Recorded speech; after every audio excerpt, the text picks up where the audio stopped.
न लोगों की चीखें दिमाग से निकलती हैं, न अपनों की यादें। दहशत और गम आज भी बिल्किस की जिंदगी का नासूर बना हुआ है। मर तो वो उसी दिन गई थी जिस दिन एक भीड़ ने उनके परिवार पर हमला बोला था, और उसके बाद जो हुआ वो उन्हें आज भी तिल तिल कर मारता है। बेगानों से चेहरा तक छिपाने वाली बिल्किस की इज्जत को सरेआम तार तार कर दिया गया। उनकी आंखों के सामने उनके परिवार को बेदर्दी से काट दिया गया। आज बिल्किस बानो को इंसाफ तो मिल गया है, लेकिन दिल में एक सवाल बरकरार है, क्या कोई भी इंसाफ, कोई भी सजा उनके बीते दिनों को, उनकी इज्जत को, उनके परिवार को वापस दे सकती है?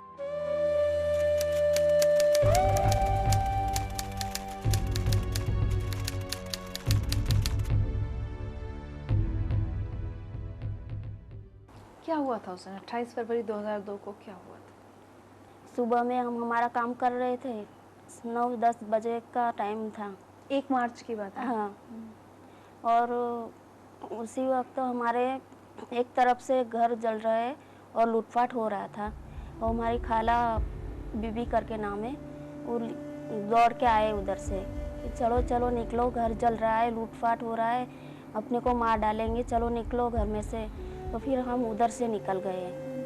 उधर रास्ते पे हम गए, इतने में हमारे पर हमला हो गया। 2 गाड़ी आई थी हमारे गांव से, तो उन्होंने हमारे पर हमला कर दिया कि ए रहे मुसलमान, मारो काटो उसको, छोड़ो मत।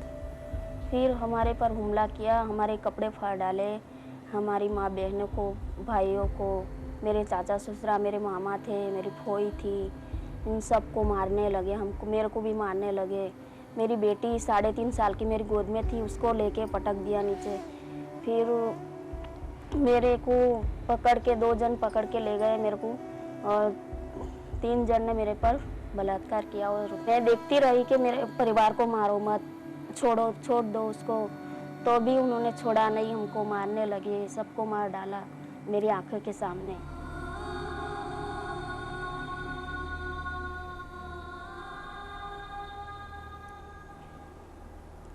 बच्ची आपकी? बच्ची को भी मार दिया और 2 दिन की लड़की को भी मार दिया। जो हम 17 लोग थे और सबको मार डाला। इनमें से हम 3 बच गए, वो 2 लड़के बचे हैं और मैं। उसके बाद क्या हुआ? आप कैसे बच गए? उसके बाद मेरे शायद 1-2 घंटे के बाद मुझे होश आया, तो मैं सबको देख के मैं छुप के एक पहाड़ था उस पे चली गई। फिर वहाँ मैं छुप के बैठी रही कि सबको मार डाला है, और अब मैं क्या करूँगी, अकेली मैं कहाँ जाऊँगी। और फिर मैं अल्लाह से दुआ करती रही कि अल्लाह मुझे बचा लेना, मुझे बचा लेना। फिर वहाँ एक रात और एक दिन रुकी पहाड़ पे, अकेली ठंड में। हाँ, कपड़े भी नहीं थे? कपड़े भी नहीं थे शरीर पे। एक चनिया था उधर पड़ा हुआ था, तो वो पहन लिया मैंने। फिर प्यास भूख बहुत लगी मेरे को, तो मैंने एक हैंडपम्प नीचे मेरी नज़र उधर लगी, तो मैंने देखा कि हैंडपम्प दिख रहा है, तो मैं पानी पीने के लिए नीचे उतर जाऊं। तो मैंने हिम्मत करी कि अल्लाह ने मुझे जिलाई है तो जिलाएगा, और मैं ऐसा करके हिम्मत करके नीचे उतरी और मैं हैंडपम्प पे गई। तो वो लोग भी मुझे मारने लगे कि कौन आया है इधर, कपड़े भी नहीं है उसके शरीर पे। तो वो लोग भी मुझे मारने लगे, तो मैं उनके जैसी भाषा बोली कि मैं तुम्हारे वाली हूँ, मुझे मारो मत। तो उन लोगों ने मुझे पानी पिलाया और मैंने कपड़े मांगे, ब्लाउज और ओढ़ना, तो उन्होंने दिया मेरे को। फिर मैं पुलिस की गाड़ी देखी मैंने, तो उधर मैं चली गई। उधर मैंने बताया कि ऐसा ऐसा हुआ है, हमारे परिवार वालों को सबके साथ ऐसा हुआ है, उनको मार डाला है और मुझे ले चलो सर, मुझे मार डालेंगे। वो लोग मुझे लिमखेड़ा पुलिस स्टेशन ले गए। पुलिस स्टेशन में दूसरे दिन मैंने FIR दर्ज करवाई, तो उन्होंने मुझे धमकी दी कि तू ये सब लिखा रही है तो तुझे मार डालेंगे जहर का इंजेक्शन देके। फिर आप अपने पति से कैसे मिली? हमारे पति आए फिर 10-15 दिन के बाद आए थे कैंप में। तब तक आप कैंप में थी? हाँ, मैं कैंप में थी। अभी भी रोती हो कभी बैठ कर? हाँ, रोना तो आता ही, याद आता है सब। माँ बहन नहीं है, भाई छोटे छोटे, एक भाई है और एक मैं हूँ, 2 ही बच्चे हम, और पापा है और भाभी है, भाई के बच्चे हैं। आप बहुत डिप्रेशन में चली गई थी ना? हाँ, बीच में तो बहुत बीमार हो गई थी मैं। अभी भी दवाई चल रही है मेरी। गुस्सा आता है बिल्किस? बहुत गुस्सा आता है कि सामने आ जाए तो हम भी मारें उसको। हमारा जीना भी बहुत मुश्किल हो गया है, क्या करेंगे हम। बस रोते रोते निकाल दिए, 10 साल होने आए हैं।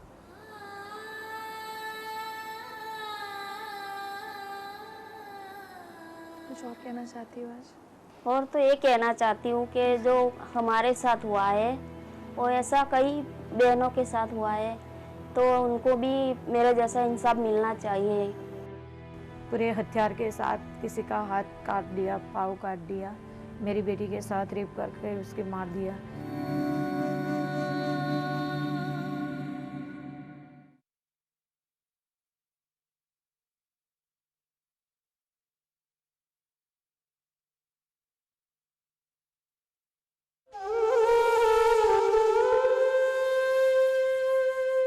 जब दर्द हद से ज्यादा हो जाता है तो दिमाग सुन्न पड़ जाता है और दर्द महसूस ही नहीं होता। कुछ ऐसा ही हाल आज नसीम बानो का भी है। गुजरात में हुए नरसंहार में नसीम बानो को एक नहीं, दो नहीं, 22 जख्म मिले हैं। उनके परिवार के 22 लोगों को एक ही दिन में मौत के घाट उतार दिया गया। सदमा इतना गहरा था कि नसीम बानो पागलपन के कगार तक पहुंच गई। आज वो अगर हमारे साथ हैं तो सिर्फ और सिर्फ अपनी हिम्मत के बलबूते पर, वो हिम्मत जिसने उन्हें फिर से जीना सिखाया।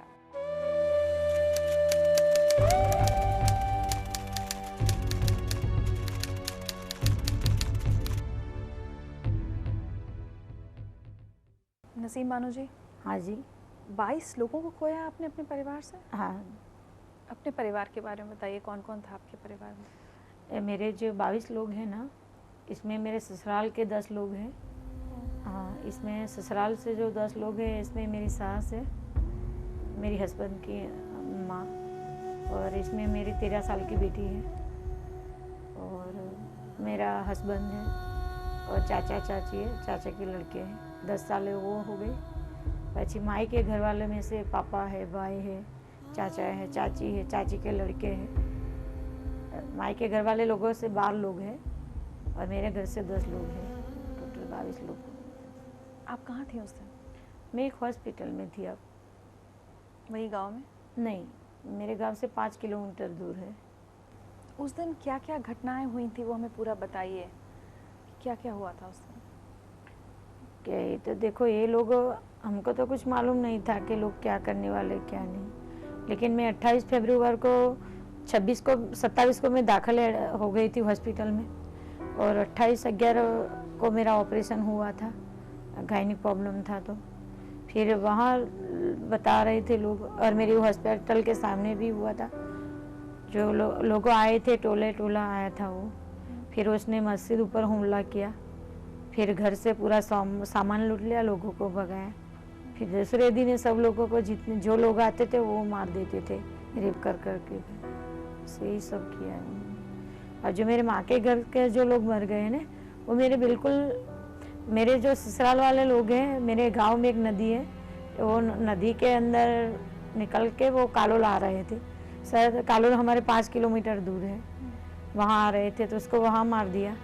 और हमारे जो चाचा और चाची और भाई थे, तो टेम्पो लेकर वो कालोल आ रहे थे, तो बिल्कुल मेरी हॉस्पिटल के सामने उसको रोक दिया, और जैसे वो टेम्पो ऐसे हो गया ना, तो जितने लोग निकलते जा रहे उसको काट दिया।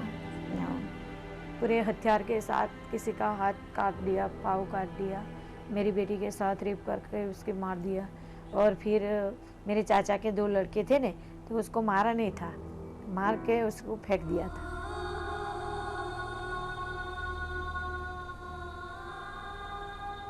कभी लगता है काश मैं अपनी बेटी को बचा पाती, लगता है ना। मुझे मार देते, मेरी बच्ची को छोड़ देते।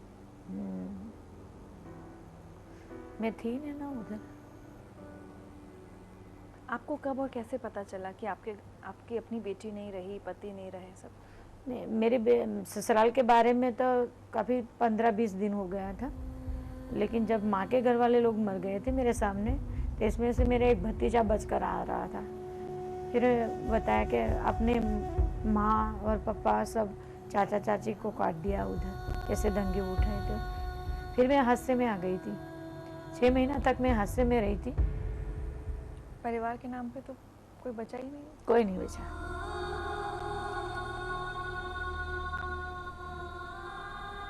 अब क्या चाहती हैं? अब मैं न्याय चाहती हूँ। सारे हिंदुओं से नफरत हो गई? नहीं, सारे हिंदुओं से नहीं नफरत हुई। एक हिंदू भी मुझे बचाने वाला था ना, तो सबके साथ मानवता खत्म नहीं हुई थी, कुछ लोगों में तो बच गई थी। आपके बेटे ने परिवार की सारी तस्वीरें आपसे छुपा ली हैं? हाँ, क्यों? और ताकि हमारी मम्मी रो रो कर वो पागल हो जाएगी, इसीलिए। अब क्या लगता है जिंदगी ऐसे ही बस तन्हा बीत जाएगी? अभी तो ऐसा ही लग रहा है। लेकिन इंसाफ का इंतजार रहेगा।